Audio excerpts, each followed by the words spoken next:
En un mundo lleno de violencia, tristeza y enfermedad, siempre hay una respuesta. Clama a mí y yo te responderé, dice el Creador.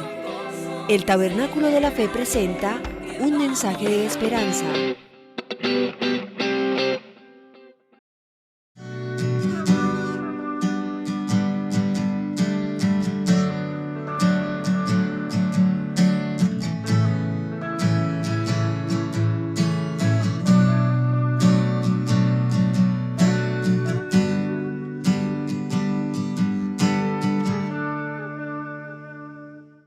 Yo quisiera recordar las palabras del profeta Habacuc en el capítulo 3 de su libro de la profecía, en el versículo 2, cuando dice: oh Jehová, aviva tu obra en medio de los tiempos, y en medio de los tiempos hazla conocer. En la ira, acuérdate de tu misericordia.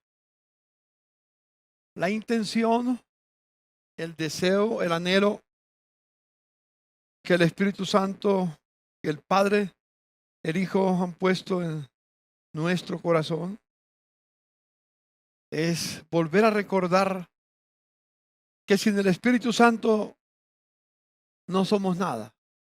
El Espíritu Santo aparece en el primer capítulo de la Biblia y vuelve otra vez. Durante todo el Antiguo y Nuevo Testamento está presente el Espíritu Santo. Y cuando llega al final, en el capítulo 21, en el capítulo 22 de Apocalipsis, vuelve y dice: el Espíritu y la esposa dicen ven. Está con el clamor, el Espíritu junto con la iglesia, diciendo al Señor: ven otra vez, ven. De principio a fin. En el primer capítulo y en el último capítulo. Y todo lo que se refleja en la Escritura es sencillamente maravilloso. El Señor nos prometió, como dije antes, que el Espíritu Santo estará con nosotros todos los días hasta el fin del mundo. Cuando Jesús se reunió con sus discípulos antes de ir a la cruz, vio el rostro de sus discípulos, como dice en el capítulo 14, no se turbe vuestro corazón. ¿Se acuerdan? Capítulo 14, no se turbe vuestro corazón. Si creéis en Dios, también creed en mí. En la casa de mi Padre muchas moradas hay. Si no fuera así, yo os lo hubiera dicho. Voy pues a preparar lugar para vosotros. Y si me fuere yo preparar el lugar, vendré otra vez y los tomaré a mí mismo, para que donde yo estoy, vosotros también estéis. Y Jesús nos habla cómo va a acontecer eso. Y voy a mencionar algunos versículos. Todo lo que Jesús dijo antes de ir a la cruz está especialmente condensado en el capítulo 13, 14, 15, 16 y 17 de San Juan. 5 capítulos de lo que Jesús le dijo a sus discípulos antes de ir a la cruz. Vale la pena recordar ese episodio, esa parte de la Biblia, esa parte del Evangelio según San Juan. 5 capítulos. Palabras que fueron dichas por el Señor Jesús en unas pocas horas, quizás 6 horas, 8 horas, yo no sé cuánto tiempo. ¿Cuándo se celebraba la Pascua? Antes de ir a la cruz. Y esos capítulos que muchas veces los hemos olvidado, no los recordamos y no nos damos cuenta que son las palabras finales del Señor Jesucristo a sus discípulos. Por ejemplo, en el capítulo 14, del verso 15 al 21, Jesús dijo: si me amáis, guardad mis mandamientos, y yo rogaré al Padre, y os dará otro consolador. ¿Quién es el otro consolador? Dice: para que esté con vosotros para siempre. El Espíritu de verdad, el cual el mundo no puede recibir porque no le ve ni le conoce. Pero vosotros le conocéis porque mora con vosotros y estará en vosotros. ¿Dónde prometió el Señor Jesús que estaría el Espíritu Santo? Mora. ¿Mora dónde? Mora en vosotros, no solamente con, sino en nosotros. El apóstol San Pablo en 1 Corintios nos dice que somos templo de Dios y morada del Espíritu Santo. ¿Sabes quién está viviendo en tu vida? ¿Quién está viviendo en tu corazón? Pero no somos conscientes, ¿no es cierto? ¿Cuántas veces durante el día te acuerdas de saludar al que está dentro de ti? Pasan meses, pasan años, lo ignoramos. No son mis palabras, son las del Señor Jesucristo. No os dejaré huérfanos, vendré a vosotros.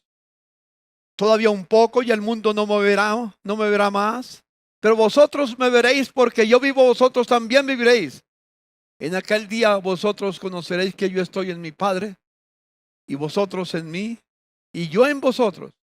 El que tiene mis mandamientos y los guarda, ese es el que me ama. Y el que me ama será amado por mi Padre y yo le amaré y me manifestaré a él. Aquí ya está empezando donde yo quiero enfatizar algo muy especial esta mañana. Es el amor de Dios que está en nosotros. ¿Quién lo derrama en nuestra vida? Lo vamos a ver. Tú no puedes amar con el amor de Dios porque ese amor de Dios lo da el Espíritu Santo. Ya lo veremos más adelante. Por eso cantamos, enséñame a amar. Espíritu, enséñame a amar. Enséñame a amar como ama Jesús. Y esperamos que haya olas de amor que fluyan por toda la congregación. Que fluya no solamente cuando estamos reunidos, que fluya en el hogar. Que esas olas de amor fluyan en el trabajo. En cualquier lugar donde nos encontremos, las olas de amor, del amor de Dios, vayan con nosotros en cualquier lugar donde estemos.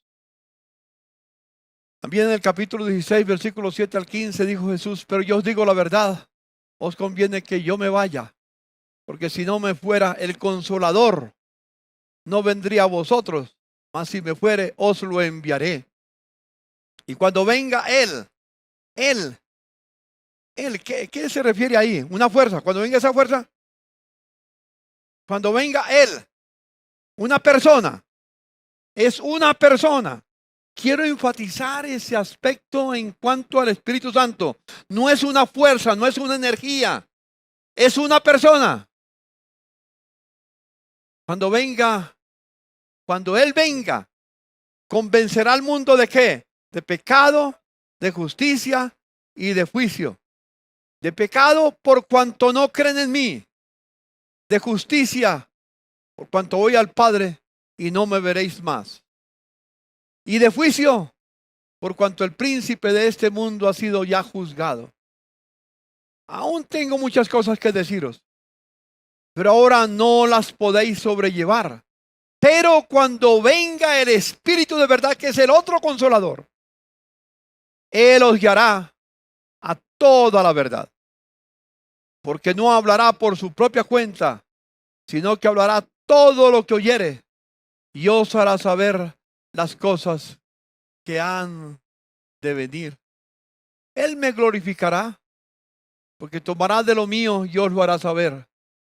Todo lo que tiene el Padre es mío. Por eso dijo que tomará de lo mío y os lo hará saber. ¿Quién es el que nos hace saber lo que está en Cristo que recibió del Padre? El Espíritu Santo. Él nos guiará a toda ¿qué? Toda verdad.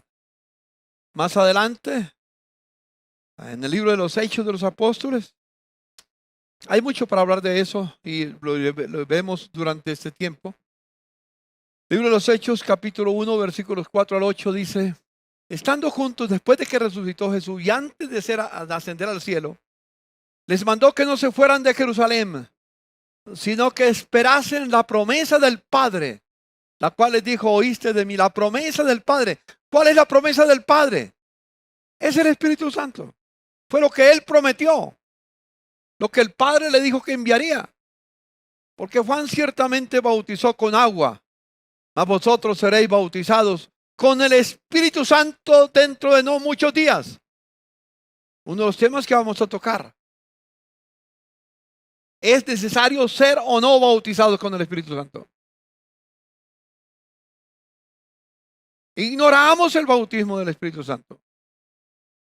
Quiero mencionarles algo en paréntesis.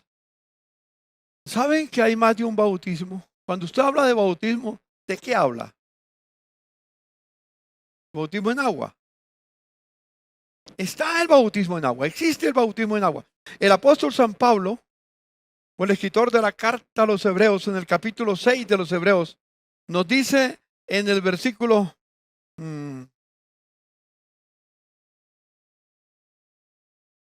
dice el versículo, por tanto, dejando ya, versículo 1, dejando ya los rudimentos de la doctrina de Cristo, vamos adelante a la perfección, no echando otra vez el fundamento del arrepentimiento de obras muertas de fe en Dios, de la doctrina de bautismos. Verso 2, plural. No habla del bautismo, habla de la doctrina o de la enseñanza o de la didaqué, que es la palabra enseñanza, que es mucho más que la palabra doctrina, mucho más. Hay dos expresiones muy buenas en el Nuevo Testamento, querigma y didaqué, que normalmente no las distinguimos nosotros en nuestra vida, pero son diferentes y vamos a entenderlo al caminar el tiempo. Entonces hay más de un bautismo. Yo descubro en la Biblia el bautismo en agua, el bautismo en el Espíritu Santo, el bautismo en fuego. Léanse, lo veremos en Mateo capítulo 3 y en Lucas también antes de Jesús ser bautizado por Juan. Juan dijo, el que viene tras mí más poderoso que yo, él los bautizará en Espíritu Santo y en fuego. ¿Qué significa eso? Ya llevamos 3, ¿no? Bautismo en agua, bautismo en el Espíritu Santo, bautismo en fuego. Y en el libro de 1 de Corintios capítulo 12 nos habla del bautismo en el cuerpo de Cristo. Yo soy incorporado al cuerpo de Cristo porque el Espíritu Santo me introdujo. No porque yo firmé un documento de membresía. Tú puedes firmar un documento de membresía en cualquier sitio. Pero para ser miembro del cuerpo de Cristo, quien te sumerge, quien te introduce en el cuerpo de Cristo, es el Espíritu Santo, no el pastor. No la secretaría de la institución. Es el Espíritu Santo. De eso, cuando hablé de los dones hace un tiempo atrás, hablé del capítulo 12 de 1 de Corintios y hablé del bautismo en el cuerpo de Cristo. Entonces tenemos 4. Y yo quiero hablar hoy del 5º bautismo. El bautismo de amor. Es lo que yo me propongo hacerlo. Sigamos verso 6.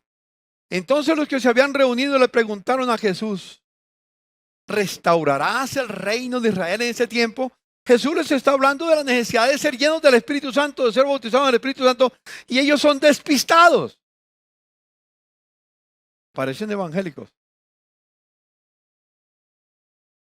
Cambian de tema. Jesús les está hablando de la importancia del Espíritu Santo. Ellos están preocupados si Jesús viene mañana o pasado mañana, igual que está la iglesia hoy en día. Estamos más preocupados por la segunda venida del Señor, que la creo. A cualquier momento el Señor vendrá. No sé si ahora o dentro de 50 o 100 años, no tengo ni idea. El día y la hora, dijo Jesús, nadie lo sabe, entonces no especulemos. Simplemente hagamos mientras que estamos en la tierra, mientras que Él no haya venido, hagamos lo que Él nos mandó a hacer.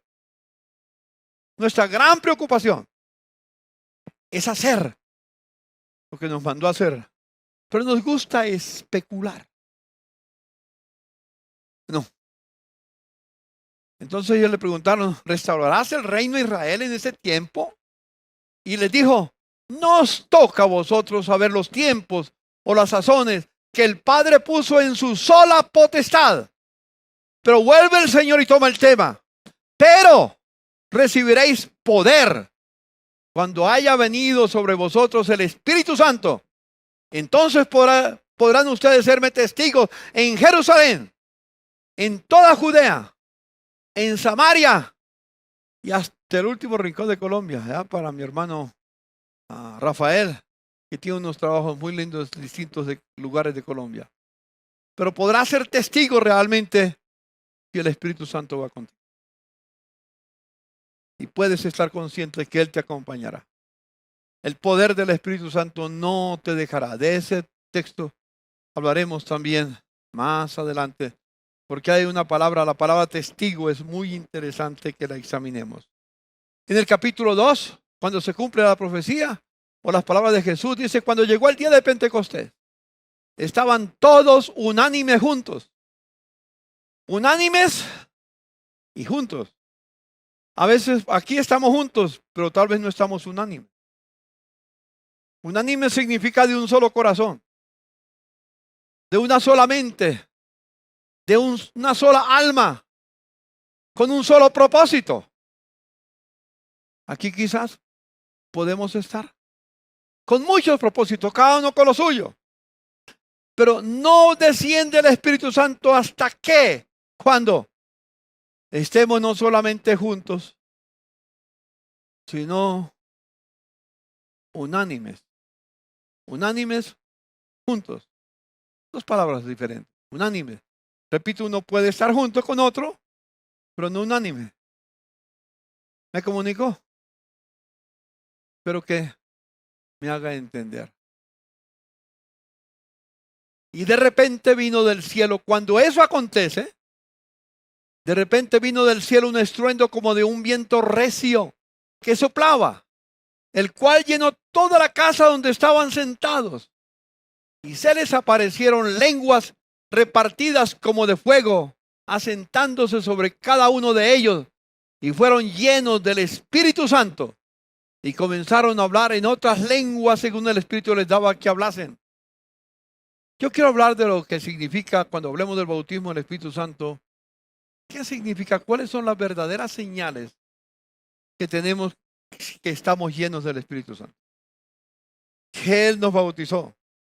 Porque no son, en cierto sentido, no son bautismos separados. Uno que sucede hoy, otro que sucede dentro de un año, otro que sucede dentro de 10 años, otro que sucede dentro de 20 años. Es algo que Dios quiere que empiece a acontecer en nuestra vida y seamos conscientes de eso. Lo miraremos más adelante. Solamente para mencionar unos cuantos textos del Nuevo Testamento. Esta mañana tuve un deleite. Me levanté a las 2 de la mañana para estudiar, para orar. Como siempre, ustedes saben que es mi hora favorita para buscar al Señor. Estudiar, profundizar en la palabra. Y después fui a YouVersion en mi celular. Y entonces quise escuchar el libro de los Hechos de los Apóstoles. Fascinante. Leer desde el capítulo 1 de los Hechos de los Apóstoles o escuchar la lectura de los Hechos de los Apóstoles llegué hasta el capítulo 11. En todos esos 11 capítulos, la mención continua del Espíritu Santo. ¿Por qué la iglesia creció en los primeros días de la iglesia? Empezaron con 120, digamos, el Señor comenzó con 12, pero cuando se reunieron, que estaban unánimes juntos, eran como 120, dice la Escritura. Ese día que vino el Espíritu Santo, se convirtieron 3,000 más. Tal vez fueron 5,000, yo no sé, porque había que contar las mujeres y los niños. Supongamos que incluía a las mujeres y los niños, fueron 3,000. Si ustedes siguen leyendo más adelante, otros 5,000 vinieron en pocos días. Así que en pocos días prácticamente la iglesia ya era de 10,000 personas. No pasó para ser 10,000 personas como el tabernáculo de la fe, que ha pasado 50 años, 60 años, 50 años, 52 años, y todavía no somos lo que debiéramos ser.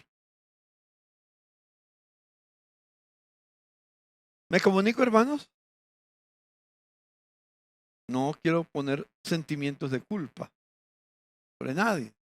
Solamente pido al Señor, como dijo Habacuc, avívanos, Señor. Avívanos otra vez. Y en medio de los tiempos, glorifícate, Señor. Glorifícate. Yo no dudo que en la crisis que está viviendo, que va a vivir el mundo, y que ya avanza, que viene preparándose hace tiempos, pero que ahora se destapó completamente y avanza a pasos acelerados para poner un gobierno mundial solamente. No dudo que en ese tiempo nuestra esperanza está en Jesús, en el propósito eterno del Padre y en el poder del Espíritu Santo. Y si podemos tener esas tres cosas en nuestras vidas, podemos decir, si Dios es con nosotros, ¿quién contra nosotros? Esos hermanos de Afganistán, los pastores que están sufriendo en esta hora, tal vez sus familias han sido asesinadas. No sabemos las atrocidades que hace la ley Sharia de los musulmanes que la aplican. La ley Sharia, que es la que gobierna ahora ya en Afganistán. No es la ley colombiana, no es la ley de Occidente, la ley Sharia, que ordena eliminar a todos los herejes. ¿Quiénes son los herejes? Los que no pertenecen al mundo musulmán. Y eso tiene muchas implicaciones que nosotros desconocemos porque vivimos en otro mundo. Occidente tiene otros valores. Gracias a Dios por la reforma, que nos dio valores muy diferentes. La Biblia nos habla, la historia nos habla de diferentes avivamientos. Nos habla del avivamiento que en la primera iglesia, hasta que el imperio romano cayó rendido a los pies de Jesucristo, el imperio más poderoso de la tierra. Y después en el siglo XV, siglo XVI, vino otro avivamiento donde se produjo la reforma. Y de la reforma hasta ahora han sucedido varios avivamientos que no tengo tiempo de enumerarlos. En el siglo XX empezó un tremendo avivamiento en América Latina, en la tierra, en Occidente. Algunos creen que empezó en la calle Azusa, en California. En California. La calle Azusa, no recuerdo de qué ciudad, pero en California. En 1906 empezó un movimiento del Espíritu Santo que se extendió, vino a América Latina. Permítanme contarles una pequeña reseña de la historia en Colombia. El Señor tuvo compasión de mí y me rescató en 1960. Desde ese momento, por el poder del Espíritu Santo, en ese día se invocaba el Espíritu Santo, se reunía para exaltar al Espíritu Santo. La iglesia sabía que en la persecución colombiana de esa época, la única esperanza era el poder del Espíritu Santo. Todos buscábamos el poder del Espíritu Santo. Había vigilias. Y toda la iglesia estaba en vigilias. Hoy en día, ¿cuántos de ustedes asisten a vigilias cristianas? Inclusive aquí tenemos una noche de oración. Mandábamos el link, por lo menos por la situación que vivimos. Lo hacíamos personalmente cuando no había la pandemia. Y venían 15, 20, 10. Cuando venían 20, estábamos sobrados. ¿Qué hacían los demás? Estaban cansados. Tenían otras preocupaciones que hacer. Otras cosas para realizar. Escuchando un informe de Europa en este momento, que se está mencionando que hace mucho tiempo las reuniones menos asistidas son las de oración. Pero no solamente en Europa, en Estados Unidos también. Hay algunas excepciones, como en Kansas City, con lo de el grupo que tiene allá, que estuvieron con nosotros en años pasados, 3, 4 años que estuvieron con nosotros. ¿De cuál? De IHOP. Estuvieron con nosotros hace 5 años, fue muy buen tiempo con ellos. Pero yo pensaba que eso iba a despertar el entusiasmo de la iglesia para venir a la oración. Se fueron ellos y se llevaron la unción. Porque no quedó nada. No por ellos. no por ellos. La oración. Ay, hermano. Fueron todos llenos del Espíritu Santo y comenzaron a hablar en otras lenguas. En Colombia, recuerdo, le estaba diciendo, conocí, el Señor tuvo misericordia de mí y me alcanzó en 1960, como el 30 de julio, algo así, no recuerdo la fecha más o menos. Un mes más tarde de haberme casado, mes larguito, tal vez los últimos días de julio o los primeros días de agosto, no recuerdo la fecha. Pero nosotros nos reuníamos para orar. Éramos un grupo pequeñito, pequeñito. La congregación era 15, 10, 20 personas. Las mega iglesias de la época en Colombia, en 1960, 1961, esa primera década, la mega iglesia tenía 50 personas. No he dicho, nosotros seríamos la mega iglesia en ese tiempo. Hoy se habla de iglesias de 100,000, de 200,000, de que tiene 1,000,000. No sé si es cierto o qué. Dicen que la manera en que se hace a un pastor violar los 10 mandamientos es preguntarles cuántos miembros tiene su iglesia. Porque tratamos de exagerar. Y da lugares que les pregunto cuántos miembros hay aquí. Yo, no, hermano, eso está. Aquí tengo por unos 5,000 personas que asisten. Uno comienza a contar los asientos. ¿Cuántos cultos tiene? 2. Tienen 150 asientos. Para 2 cultos, si están repletos, son 300, pero dice que tiene 5,000. Bueno, en la mente por lo menos, ¿no?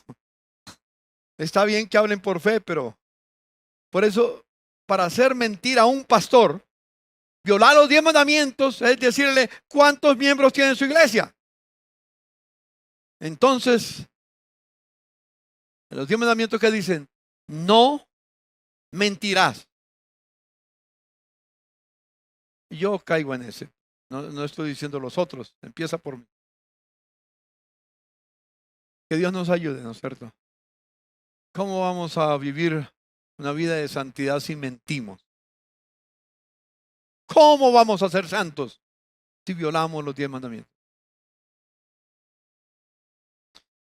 Bueno, ese no es mi tema, porque ya acabamos de terminar la serie de los 10 mandamientos. Espero que lo repasen, porque duramos bastantes meses hablando de 10 principios, 10 mandamientos.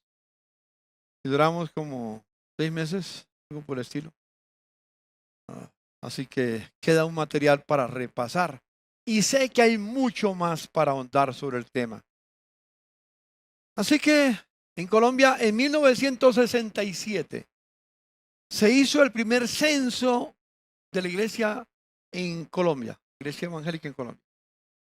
El doctor Roberto Lacir, de la iglesia presbiteriana, nos hicimos muy buenos amigos, aunque yo no era presbiteriano, pero era un hombre muy querido, un hombre muy sencillo. Lo conocí en alguna reunión que teníamos y nos hicimos amigos. Yo era joven, muy joven, tenía 27 años. Claro, era más joven que hoy, ¿no? Tenía 27 años. El doctor Roberto Lacir hizo un viaje por todo el país buscando con un equipo. Fue apoyado por los Estados Unidos, su misión presbiteriana.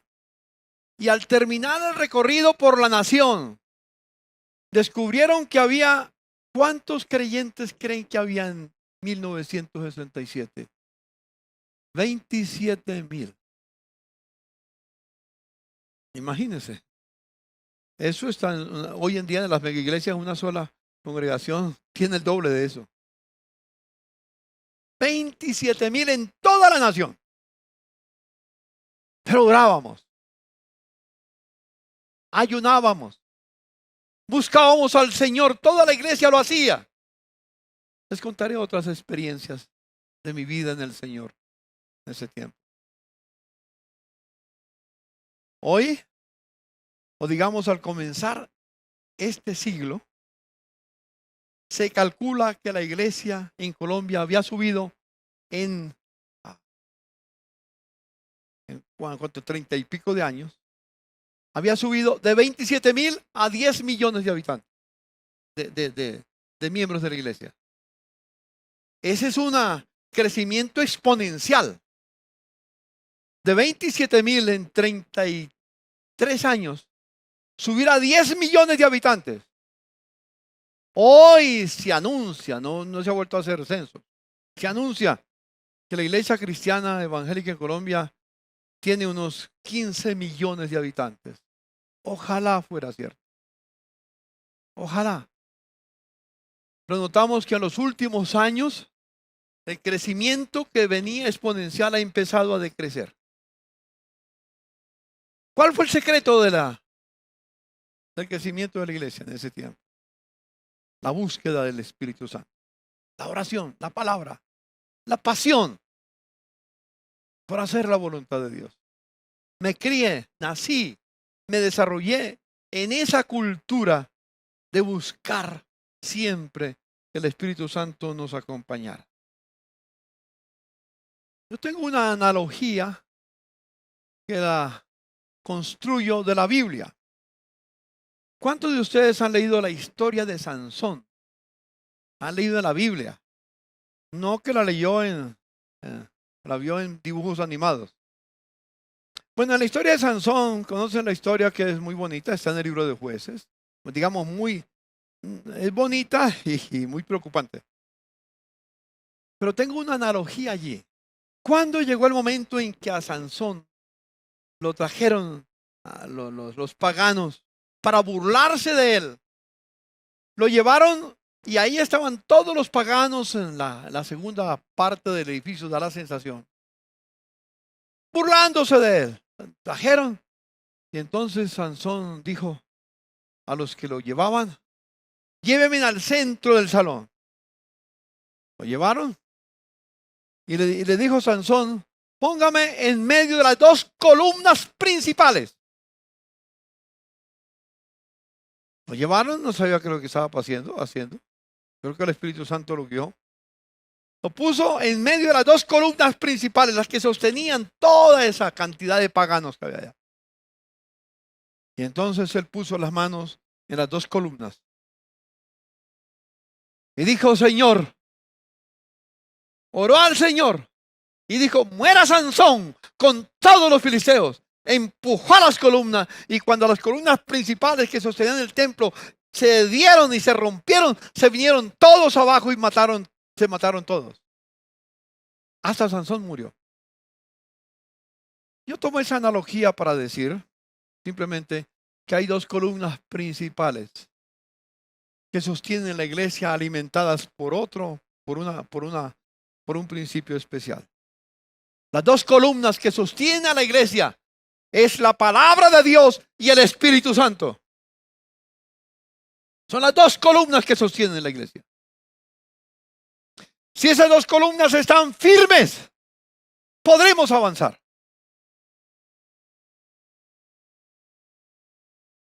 Es el Espíritu Santo a través de la oración también que sostiene, nos ayuda a sostener esas dos columnas. Necesitamos pararnos en dos columnas. La primera, ¿cuál es? La palabra de Dios. Y la segunda, el Espíritu Santo. Que Dios nos ayude, hermanos. Que esa analogía sea transparente para nosotros. Quiero contarles una experiencia personal. Como todos ustedes saben, la mayoría de ustedes por lo menos saben, mi niñez la viví en un tiempo muy oscuro de Colombia, aunque no ha aclarado mucho. No. Y parece que las tinieblas vuelven a cubrir a Colombia. Como dice en Isaías, tinieblas cubrirán la tierra, pero sobre ti nacerá la luz del sol. Aunque haya tinieblas en la tierra, en la iglesia resplandecerá la luz de Cristo, la luz de la palabra, la luz de la gracia de Dios en la iglesia. Me crié en un tiempo muy difícil para Colombia. Tan difícil que parece que en la educación se decidió eliminar esa parte de la historia porque no se enseña. ¿Quién de ustedes en la escuela, en el colegio, supo lo que pasó en 1900, la década de los 50. Terminando la década de los 49, durante la década de los 50, nadie sabe, nadie sabe. Se usa la palabra la violencia en Colombia, pero ¿qué fue? ¿Qué pasó en la violencia en Colombia? Yo soy testigo porque viví ese tiempo. Lo viví en el Tolima. Mi padre fue líder formador de las guerrillas en el país. Y me crié desde los 10 años hasta que el Señor me quiso rescatar a los 20 años. Me crié con el sentimiento guerrillero en mi corazón. Yo no había tenido la experiencia, nunca tuve la experiencia de lo que entiendo lo que es el amor hoy en día a través de mis padres. Mis padres me amaban, seguro que sí, pero nunca me lo demostraron. Yo nunca recuerdo haber recibido un abrazo de mi padre que me hubiera dicho, hijo, te amo, me siento orgulloso de ti, y me hubiera dado un beso. Jamás, jamás, jamás, jamás. Era la cultura de la época. Él me estaba dando lo que había recibido de sus padres. Cada uno da lo que tiene. Con la violencia en Colombia, me involucré a los 10 años en la guerrilla en Colombia, lo que llamaba la guerrilla en esa época, que es muy diferente a la de hoy en día. Muy diferente. Tenía otros matices. Yo aprendí no a amar a mi enemigo, sino a odiar a mi enemigo. Así me crié. No solamente no aprendí a amar, pero sí aprendí a odiar. Notas estos testimonios con hermanos de la iglesia, porque yo pertenecía al Partido Liberal. Y todos los que no eran liberales, yo los odiaba. Todos los que eran conservadores, así crié, así me crié. Si algún conservador aquí no se afane, que lo amo. Aprendí a amar, ya aprendí a amar. Pero es así me levanté. Yo me regocijaba. Hacíamos fiestas cuando sabíamos que la guerrilla había matado 30, 40 policías, 30, 40 soldados, había abatido un contingente, un batallón del ejército de la policía. Nos regocijamos. Yo celebraba, hacía fiesta. Así tienen que pagar esos infelices. Así aprendí. 1953. Hay un paso en la historia de Colombia. Hay un golpe militar. Y llega un famoso general de la República. Se toma el poder. Ya saben cómo se llamaba. El general Gustavo Rojas Pinilla. Y nos ofreció la paz. Nosotros luchábamos por la paz. Y como él nos la ofreció, la aceptamos. Viajé con mi padre por distintos lugares del Tolima donde vivíamos para que la guerrilla se entregara y aceptáramos la amnistía que el gobierno nos ofrecía. Aceptamos. Y comenzamos. La primera vez que empecé a entender que debía amar a los conservadores fue ese tiempo porque Rojas Pinilla era conservador. Pero me ofrecía la paz. Me ofrecía todo. Lo aceptamos. Casi que nosotros en la casa, en la sastrería, en el taller de trabajo que teníamos la foto del general Rojas Pinilla con su esposa, con su hija María Eugenia, especialmente tenía una hija nada más, María Eugenia, que está viva todavía. Lo único que faltaba era prenderle velas. Fue tanta la pasión, la devoción que le pusimos, de gratitud porque nos devolvió la esperanza. Nosotros cargábamos unas señales especiales, como unos botoncitos, con la cara del general Rojas Pinilla. En todas partes yo de niño era orgulloso sacando el pecho, mostrando que yo era Rojas Pinilla. Así fue la verdad. No había pasado un año cuando se inicia la segunda etapa de la violencia. Comenzaron a matar a todos los guerrilleros que se habían entregado. Donde estaban trabajando en los campos, comenzaron a bombardear y comenzaron a matar a todos los guerrilleros que se habían entregado, que estaban en paz. Fue terrible eso. ¿Cómo es posible que nos ofreció y ahora que están trabajando y luchando por la paz, los matan, los asesinan? No entendía y no sabemos nunca qué fue lo que pasó en ese tiempo, solamente la realidad. El general Rojas Pinilla, porque ya sabían en Colombia que mi padre era guerrillero, que él se había denunciado públicamente, había aceptado la amnistía, junto con mi esposo, con mi madre y conmigo, que era único hijo. El 20 de enero de 1956 nos mandó a matar en Ibagué. Logramos saber la situación y logramos escapar digo por la gracia de Dios, aunque no conocíamos a Dios, pero Él sí me conoce. Escapamos. Llegamos a Bogotá. Mi madre tuvo un encuentro con Jesús en 1956, como a los 2 meses de haber llegado a Bogotá. Mi padre tuvo un encuentro con Jesús en 1958. Y yo tuve el encuentro en 1960. Cada 2 años pasaba algo especial. ¿Coincidencia o que sea solamente una realidad? Yo recibí el perdón de Dios. Sentí la compasión y el amor de Dios. Es más, el primer sermón que yo quería predicar a los jóvenes a los 6 meses de convertido, yo no sabía qué sermón predicar. Y en la casa teníamos un letrero en el taller donde trabajábamos, hay un letrerito que decía, Dios es amor. Y como yo había sentido el amor de Dios, no que lo vivía, pero que lo había sentido, que me había perdonado, ese es el tema. Y yo y prediqué, no sé qué prediqué, porque no fue muy largo el sermón. Pero eso me cautivó porque el amor me atraía. ¿A cuántos de ustedes les atrae el amor? A todos. Decirles que les atrae el odio, eso no es cierto. Yo aprendí a odiar, pero no me atraía el odio. Yo quería algo más dentro de mí. El hombre no fue creado para odiar. El hombre fue creado para amar.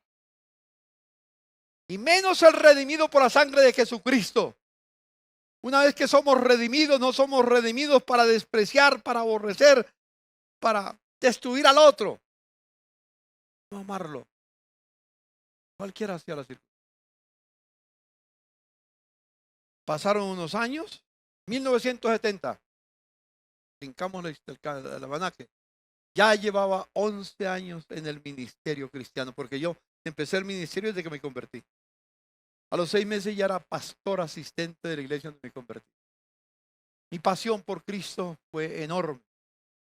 En 1970 se celebraban las elecciones, las últimas partes de lo que se llamó el Frente Nacional. Y el expresidente Rojas Pinilla, que había sido derrocado en otro golpe militar en 1957, creo. ¿Sí? Había sido expatriado, se había ido para otra parte, pero regresó ya en 1970 para ser candidato presidencial. Yo cuando oí que era candidato presidencial no le puse atención. Simplemente candidato. Asistía a nuestra iglesia un hermano muy especial, el doctor Luis Alfredo Vázquez, que lo recuerdo bien, un abogado. Y entonces me dijo, pastor, vamos a conseguir otros amigos y nos vamos a visitar a todos los candidatos a la presidencia de la República y le vamos a hablar de Cristo. Y yo dije, vamos, estoy listo. Empezamos, fuimos con uno que nos aceptó, hasta oramos con él. Le dije, él aceptó la oración de fe y yo dije, uy, empezamos por la puerta amplia. Tenemos el primer candidato, gane o no gane, pero ya aceptó al Señor. Y estábamos pidiendo la cita con 4 más que había. Y de repente pasaron unos 15 días, algo así, no sé exactamente. doctor Luis Alfredo Vázquez me dice, pastor, mañana tenemos cita con el general Rojas Pinilla.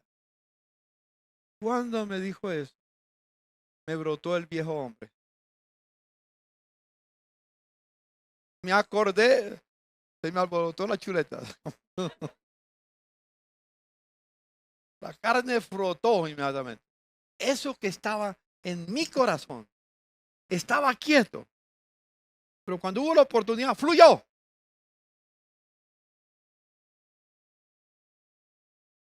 Yo le dije, me llamó por teléfono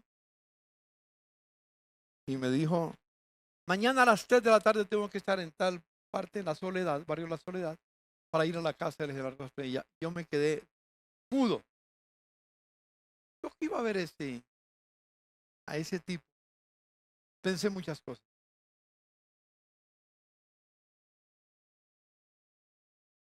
Es un matón y quiere engañarnos.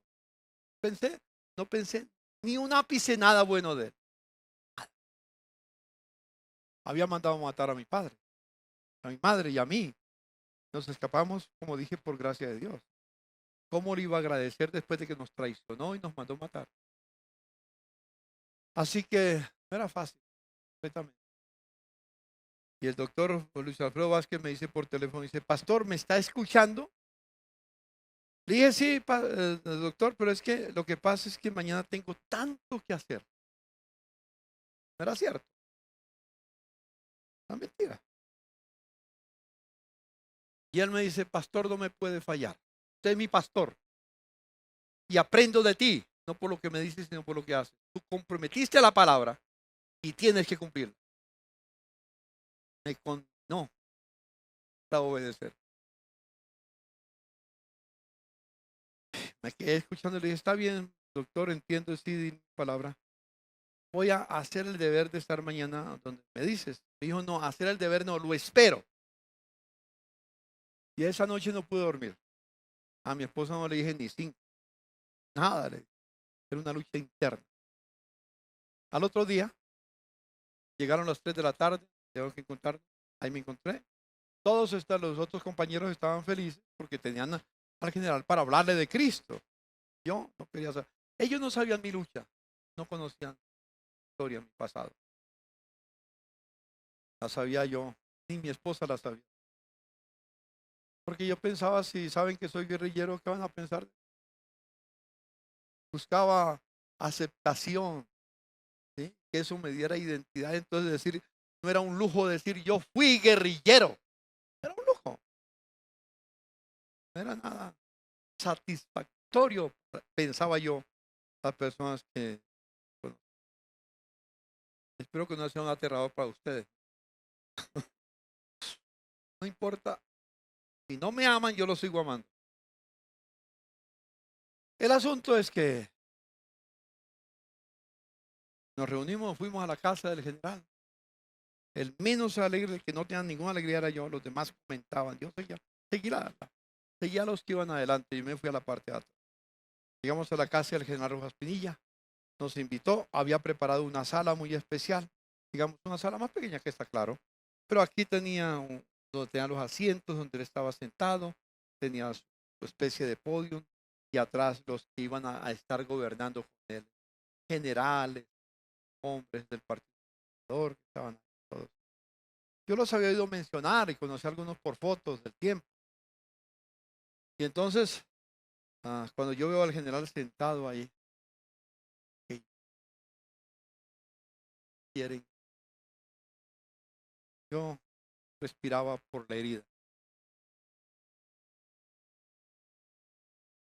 El doctor Luis Alfredo Vázquez, que estaba adelante, se para, abre la Biblia como era siempre.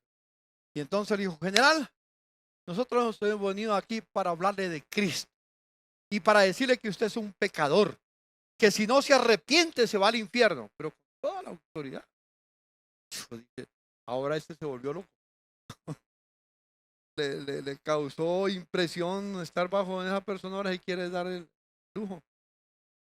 Le habló de Cristo y le dijo, porque de tal manera amó Dios al mundo, general, que dio a su Hijo unigénito para que todo aquel que en él crea no se pierda, mas tenga vida eterna. Usted ha vivido perdido, pero Cristo vino para salvarlo. Y comenzó a predicar. No era una charla, no era un diálogo. Un sermón lo que le dio. Nosotros estaban sentados ahí. Yo estaba en la última banca. Yo me hice la última porque no quería estar cerca así. No estaba satisfecho, simplemente para cumplir la palabra. De repente le dice el general, el doctor Vázquez le dice al general, general, acepte a Cristo. Y como señal de que acepta a Cristo, venga aquí adelante, arrodíllese y pídale perdón a Dios. Y el general, y fue y se arrodilló. Qué hipócrita, quiere engañarnos. Yo seguía con la misma dirección, ¿verdad? No le creía ni cinco. El asunto es que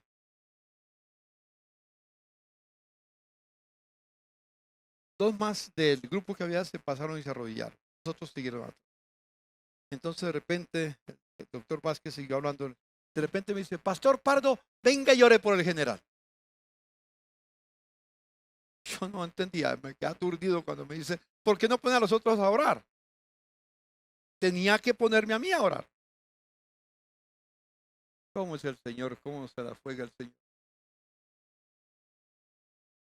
3 veces me dijo. La tercera vez ya por vergüenza me paré. Y vine adelante y yo no sabía qué orar. Ya no tenía palabras de oración. Nunca pensé orar por él. Yo vine caminando muy confundido. Vine adelante. Cuando llegué cerca, dije, Señor, no podré. Clamé a Jesús.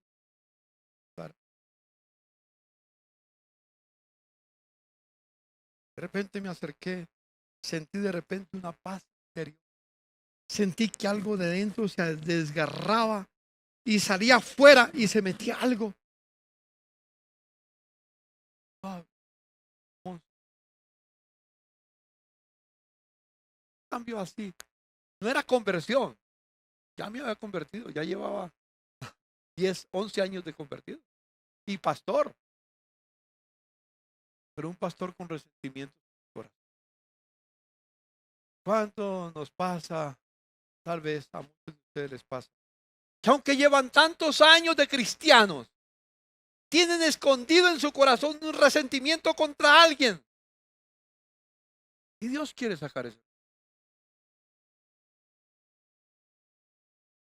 Hermanos,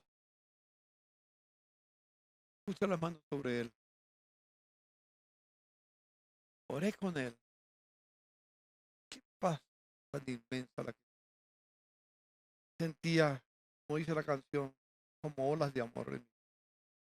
Terminé de orar por él, él oró conmigo. Se puso de pies y lo abrazó. Dije, general, somos de la misma familia. Somos de Cristo. Dios te perdonó a ti, a mí también. Todos. Así como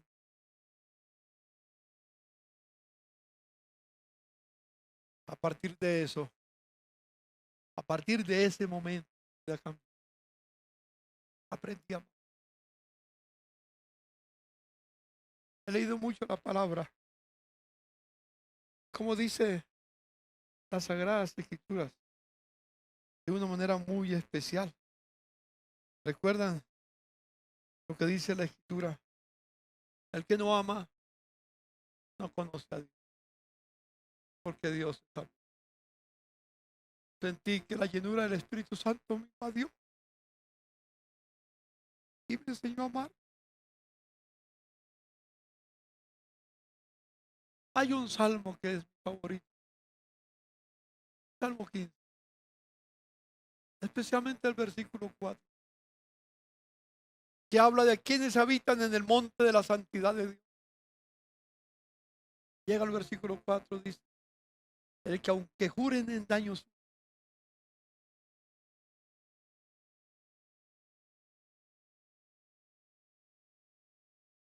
la verdad, hermanos, Qué privilegio.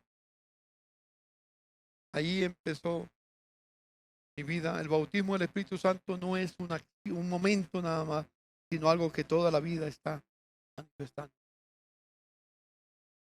Por eso dice Efesios 5:18, vivid continuamente llenos del Espíritu Santo.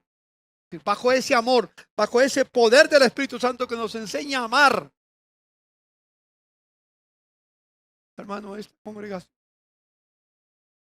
como todas, necesitamos aprender a amar como ama.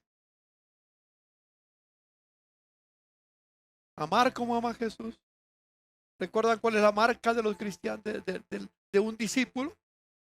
Juan capítulo 13, versículos 34 y 35. En esto conocerán todos que sois mis discípulos, que tuvieres amor los unos para con otros, así como yo los he amado.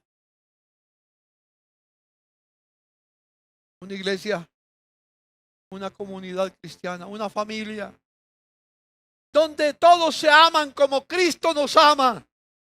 ¿Qué diferencia hay? Yo pido al Señor que olas de amor vengan sobre sobre tu vida, sobre tu hogar. Yo conozco a muchos cristianos que les es difícil perdonar a alguien. Tienen motivos. Pero el motivo es superior al mandato de Jesús.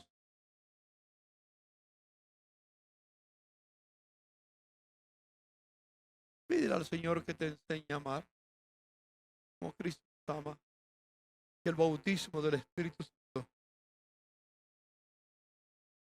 se derrame sobre nuestra vida como olas de amor. Romanos capítulo 5. Justificados pues por la fe, tenemos paz para con Dios por medio de nuestro Señor Jesucristo. Porque también tenemos entrada por la fe a esta gracia a la cual estamos firmes. Y nos gloriamos en la esperanza de la gloria de Dios.